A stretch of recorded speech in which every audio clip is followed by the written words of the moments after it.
بسم اللہ الرحمن الرحیم۔ السلام علیکم ورحمۃ اللہ وبرکاتہ۔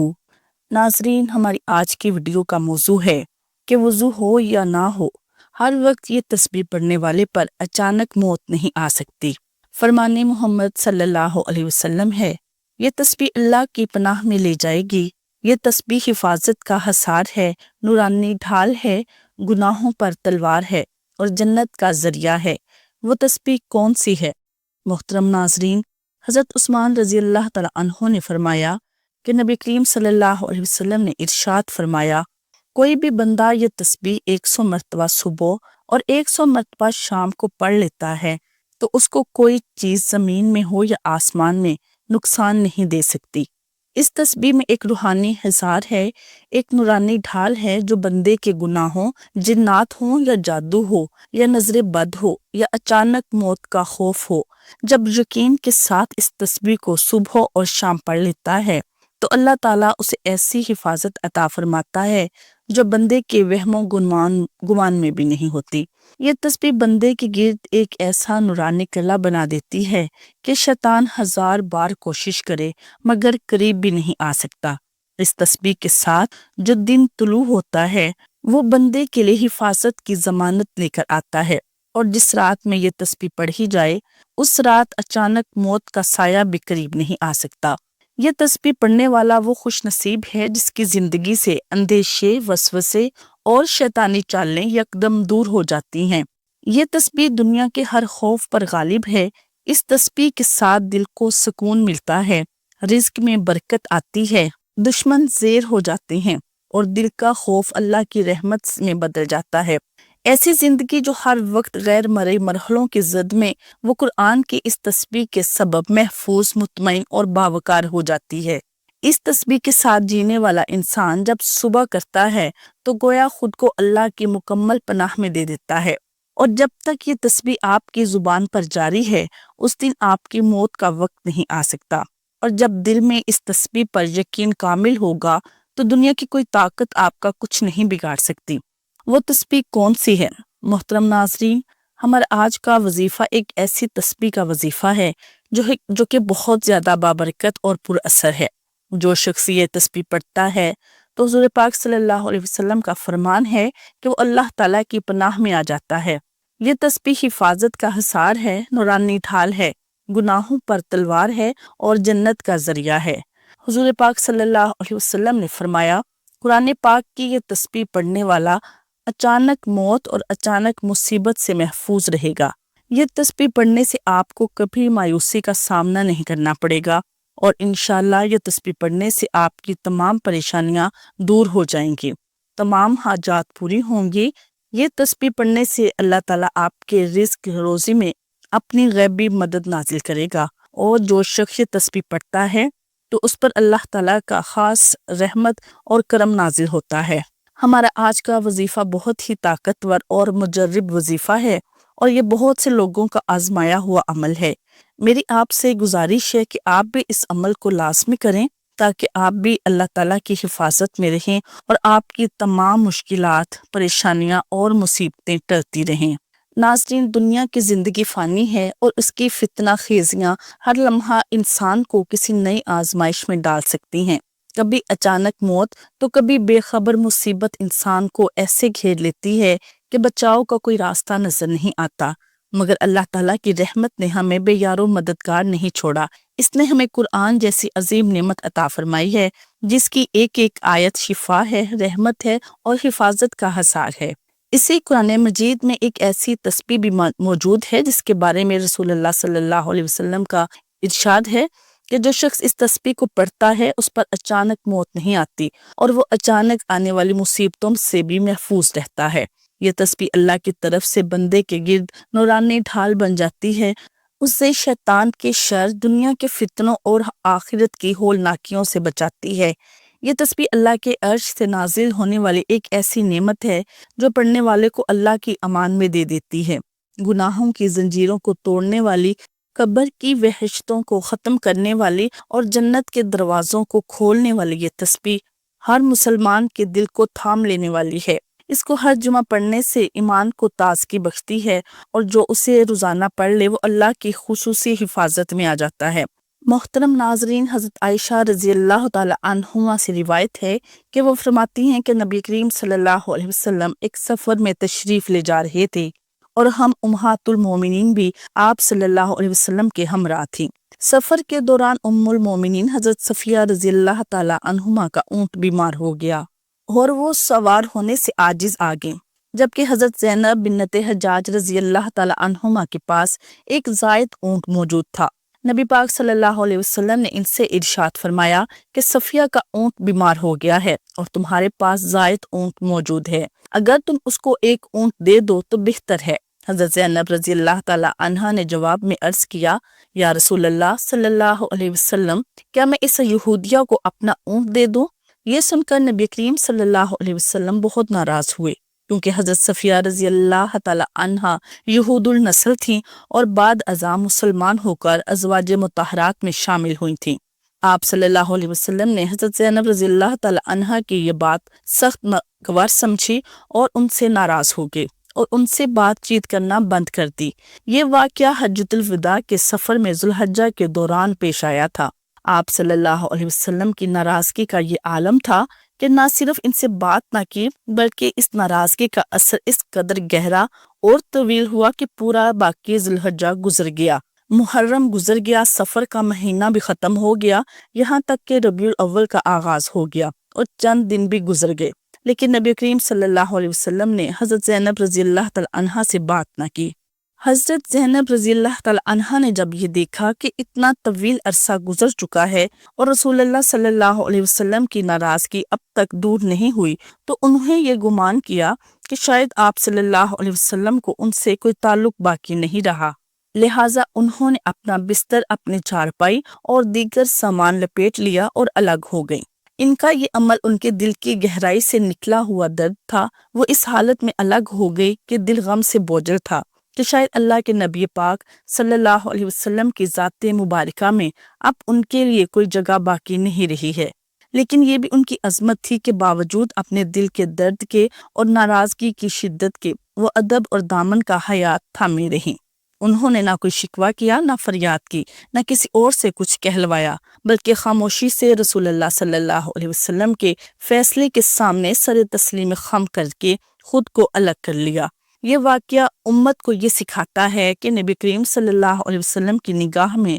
الفاظ اور طرز تخاطب کس قدر اہمیت رکھتے ہیں۔ ایک جملہ جو دل آزاری کا سبب بنے اللہ کے نبی پاک صلی اللہ علیہ وسلم کو ناگوار گزر سکتا ہے، اور یہ بھی کہ حضور اقدس صلی اللہ علیہ وسلم اپنے اخلاق میں اتنے بلند تھے کہ جب بھی کوئی ان کی رضامندی کا مستحق نہ رہتا تو اس کو اس انداز میں سمجھاتے کہ الفاظ کی سختی سے زیادہ عملی اظہار ناراضی کا ذریعہ بنتی۔ اسی واقعے میں حضرت صفیہ رضی اللہ تعالی عنہا کی شان بھی نمایاں ہوتی ہے کہ وہ اگرچہ یہود النسل تھیں مگر ان کے ایمان اور کردار میں انہیں رسول اللہ صلی اللہ علیہ وسلم کی زوجہ مطہرہ کا مقام عطا کر دیا، اور نبی کریم صلی اللہ علیہ وسلم نے ان کی عزت کی حفاظت اس طرح فرمائی کہ ان کے حق میں کہی گئی اس نازیبہ بات پر شدید ناراضگی کا اظہار فرمایا اور حضرت زینب رضی اللہ تعالی عنہ کے ساتھ تعلقات منقطع فرما دیے۔ اس سے یہ سبق ملتا ہے کہ ایمان لانے کے بعد کسی کی سابقہ حیثیت کو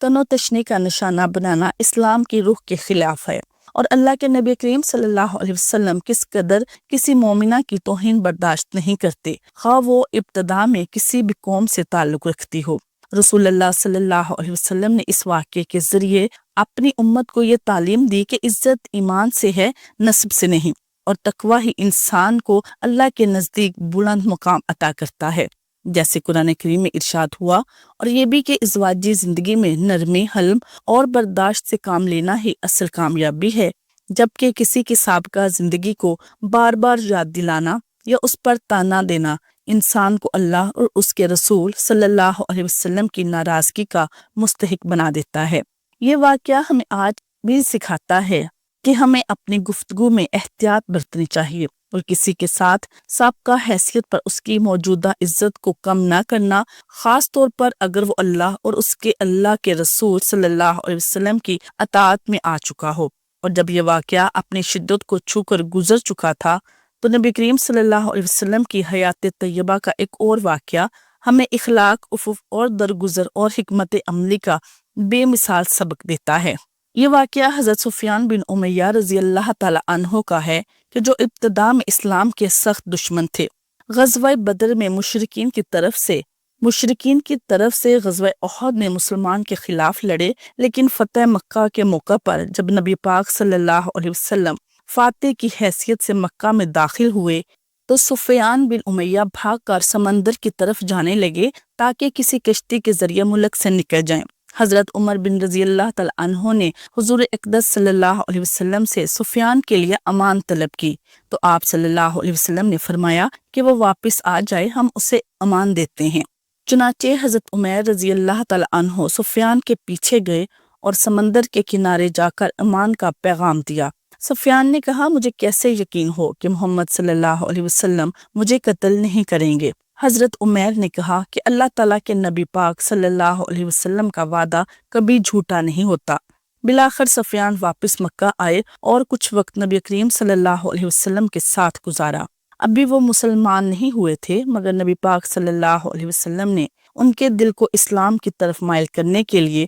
ان کے ساتھ حسن سلوک اور احسان کا رویہ اپنایا۔ حنین کی غنیمت میں جب بہت سا مال مسلمانوں کے ہاتھ آیا تو نبی کریم صلی اللہ علیہ وسلم نے سفیان بن امیہ کو 100 اونٹ عطا فرمائے اور پھر تھوڑا سا وقفہ دے کر مزید 100 اونٹ دیے اور پھر ایک بار اور 100 اونٹ دے کر 300 اونٹ عطا فرمائے۔ سفیان حیرت میں پڑ گئے کہ ایسا احسان تو کوئی بادشاہ بھی نہیں کرتا، یہ تو وہ شخصیت ہے جو سچ میں اللہ کا رسول ہے۔ چنانچہ ان کے دل میں اسلام کی سچائی بیٹھ گئی اور دل سے مسلمان ہو گئے۔ انہوں نے خود کہا کہ مجھے اس وقت اسلام سے زیادہ کسی چیز سے نفرت نہ تھی، مگر اللہ کے رسول صلی اللہ علیہ وسلم کی سخاوت اور حسن سلوک نے میرا دل جیت لیا۔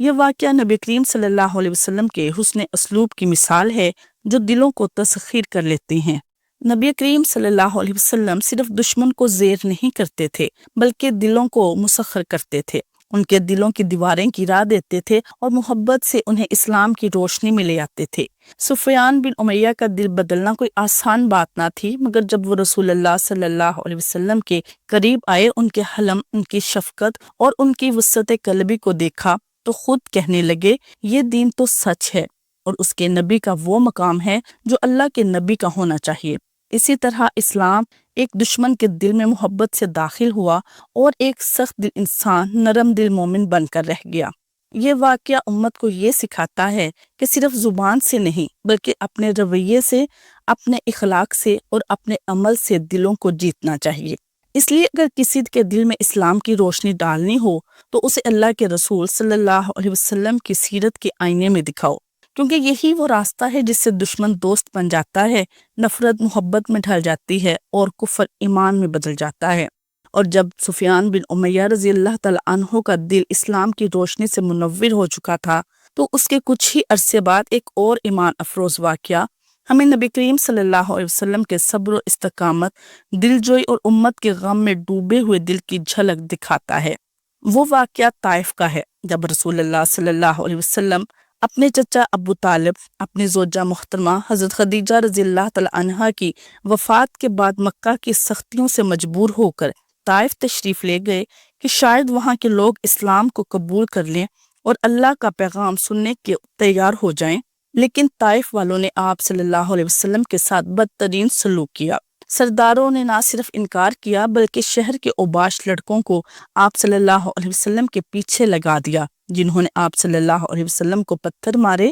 یہاں تک کہ آپ صلی اللہ علیہ وسلم کے نالین مبارک خون سے بھر گئے، اور حضرت زید بن حارثہ رضی اللہ تعالی عنہ جو آپ کے ساتھ تھے، ان کا سر بھی زخمی ہو گیا تھا۔ جب آپ صلی اللہ علیہ وسلم اس حال میں شہر سے باہر نکلے تو ایک باغ میں بیٹھ کر اللہ تعالیٰ سے فریاد کی کہ اے اللہ، میں اپنی بے بسی، اپنی کمزوری اور لوگوں کی نگاہوں میں اپنی بے قدری کی شکایت تجھ سے ہی کرتا ہوں۔ اے ارحم الراحمین، تو میرا رب ہے، اگر تو مجھ سے ناراض نہیں تو مجھے کسی کی پرواہ نہیں، لیکن تیری عافیت مجھے زیادہ عزیز ہے۔ نبی کریم صلی اللہ علیہ وسلم کی یہ دعا اس انداز میں فریاد کرنا بتاتا ہے کہ ایک نبی کا دل کتنا نرم ہوتا ہے۔ وہ دشمنی کا بدلہ بد دعا سے نہیں لیتے بلکہ دعا سے لیتے ہیں۔ اس لمحے اللہ تعالیٰ نے آپ صلی اللہ علیہ وسلم کے پاس حضرت جبرائیل علیہ السلام کو بھیجا اور عرض کیا کہ اگر آپ حکم دیں تو ان پہاڑوں کو جو طائف کے دونوں جانب ہیں ان پر ملا دیا جائے اور یہ قوم ہلاک کر دی جائے۔ لیکن حضور اقدس صلی اللہ علیہ وسلم نے جواب میں فرمایا نہیں، بلکہ میں دعا کرتا ہوں کہ اللہ ان کی نسل میں سے ایسے لوگ پیدا کرے جو اس کے دین کو قبول کریں گے اور ایک دن اللہ کے دین کے سچے علمبردار بنیں گے۔ یہ وہ رحم دل نبی کریم صلی اللہ علیہ وسلم تھے جنہیں ان کے رب نے رحمت للعالمین بنایا تھا، وہ جنہیں تکلیف دی گئی، جنہیں پتھر مارے گئے، جن پر ظلم و ستم کیا گیا، لیکن آپ کی زبان سے بد دعا کی بجائے دعا نکلی۔ اور آج دیکھ لیں طائف وہی شہر ہے جہاں قرآن پاک پڑھا جاتا ہے، اذان گونجتی ہیں، مسجدیں آباد ہیں اور اسلام اپنی روشنی بکھیر رہا ہے۔ یہ نبی کریم صلی اللہ علیہ وسلم کی دعا کی قبولیت ہے کہ دشمنوں کے دل بدل گئے، ان کی نسلیں مومن بن گئی اور طائف ایمان کا مرکز بن گیا۔ یہ واقعہ ہمیں یہ دکھاتا ہے کہ صبر کی انتہا پر بھی نرمی ہی فتح لاتی ہے، اور یہ کہ جو شخص اللہ کی رضا کے لیے سب کچھ جھیلتا ہے، اللہ اسے دنیا و آخرت دونوں میں سرفراز کر دیتا ہے۔ حضرت عثمان بن عفان رضی اللہ تعالی عنہ وہ جلیل القدر صحابی ہیں جنہیں نبی کریم صلی اللہ علیہ وسلم نے 2 بیٹیوں کے نکاح کا شرف بخشا اور فرمایا کہ اگر میری تیسری بیٹی ہوتی تو میں وہ بھی عثمان کے نکاح میں دے دیتا۔ حضرت عثمان رضی اللہ تعالی عنہ کو عبادت میں خشوع و خضوع، سخاوت، حیا اور تقوی میں ایک خاص مقام حاصل تھا۔ حضرت عثمان رضی اللہ تعالی عنہ نے فرمایا کہ نبی کریم صلی اللہ علیہ وسلم نے ارشاد فرمایا، کوئی بھی بندہ یہ تسبیح 1 مرتبہ صبح اور 1 مرتبہ شام کو پڑھ لیتا ہے، اس کو کوئی چیز زمین میں ہو یا آسمان میں نقصان نہیں دے سکتی۔ اس تسبیح میں ایک روحانی حصار ہے، ایک نورانی ڈھال ہے جو بندے کے گناہوں، جنات ہوں یا جادو ہو یا نظر بد ہو یا اچانک موت کا خوف ہو، جو بندہ یقین کے ساتھ اس تسبیح کو صبح اور شام کو پڑھ لیتا ہے تو اللہ تعالیٰ اسے ایسی حفاظت عطا فرماتا ہے جو بندے کے وہم و گمان میں بھی نہیں ہوتا۔ یہ کلمات بندے کے گرد ایک ایسا نورانی قلعہ بنا دیتی ہیں کہ شیطان 1000 بار کوشش کرے مگر قریب بھی نہیں آ سکتا۔ اس تسبیح کے ساتھ جو دن طلوع ہوتا ہے وہ دن بندے کے لیے حفاظت کی ضمانت لے کر آتا ہے، اور جس رات میں یہ تسبیح زبان پر ہوگی اس رات اچانک موت کا سایہ بھی قریب نہیں آ سکتا۔ یہ تسبیح پڑھنے والا وہ خوش نصیب ہے جس کی زندگی سے اندیشے، وسوسے اور شیطانی چال ایک دم دور ہو جاتی ہیں۔ یہ تسبیح دنیا کے ہر خوف پر غالب ہے، اس کے ساتھ دل کو سکون ملتا ہے، رزق میں برکت آتی ہے، دشمن زیر ہو جاتے ہیں اور دل کا خوف اللہ کی رحمت میں بدل جاتا ہے۔ ایسی زندگی جو ہر وقت غیر حملوں کی زد میں ہو،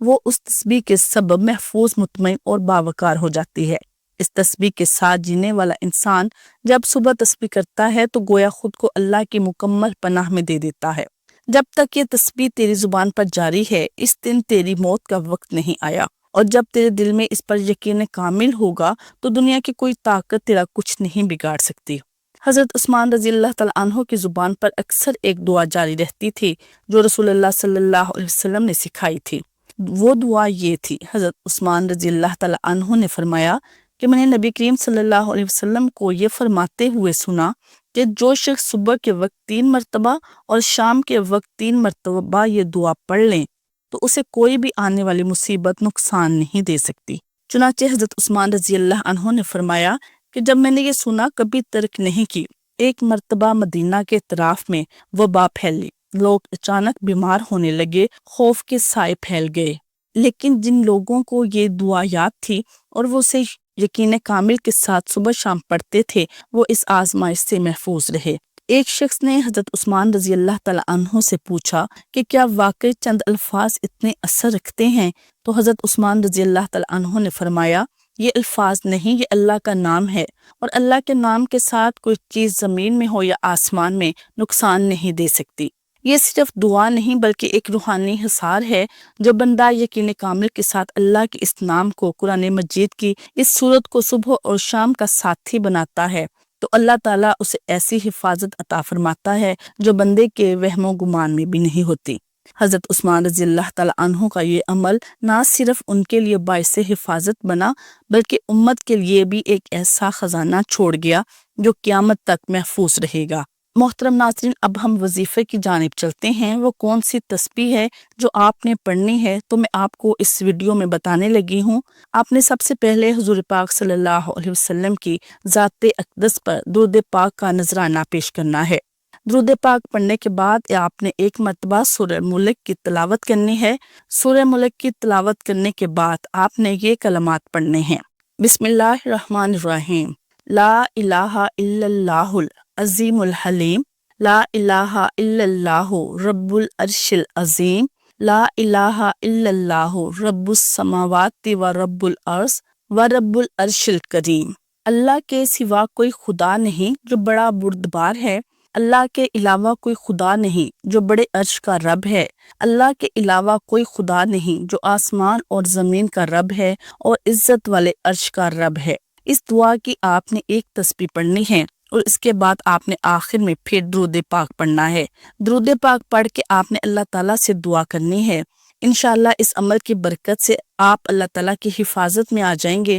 آپ کی تمام پریشانیاں اور مصیبتیں ٹل جائیں گی، اور اس عمل کی برکت سے اللہ تعالیٰ آپ کو جنت میں اعلیٰ مقام عطا کرے گا انشاءاللہ۔ محترم ناظرین، اگر آپ کو بھی خبیث اثرات خوف ہے تو بس اس دعا کو اپنا لیں اور پھر دیکھ لیں اللہ کیسے بند دروازے کھولتا ہے جنہیں آپ نے کبھی سوچا بھی نہ ہوگا۔ یقین رکھیں بس اللہ کے نام پر اور اس کی پناہ مانگیں۔ یا اللہ ہمیں دین اسلام سے سچی محبت عطا فرما، ہمارے دلوں کو نور ہدایت سے بھر دے، ہمیں ہر شر، ہر خبیث، ہر وسوسے اور ہر خوف سے اپنی حفاظت میں لے لے، ہماری صبحیں، ہماری شامیں اپنے ذکر سے روشن فرما اور ہمیں اس کلمے کی برکت سے دنیا و آخرت کی سلامتی عطا فرما، آمین یا رب العالمین۔ ناظرین، امید کرتی ہوں کہ آپ کو آج کی ویڈیو اچھی لگے گی۔ اگر ویڈیو پسند آئے تو لائک شیئر ضرور کریں اور کمنٹ باکس میں اللہ تعالیٰ کے ناموں میں سے ایک نام ضرور ٹائپ کریں۔ جزاک اللہ خیر۔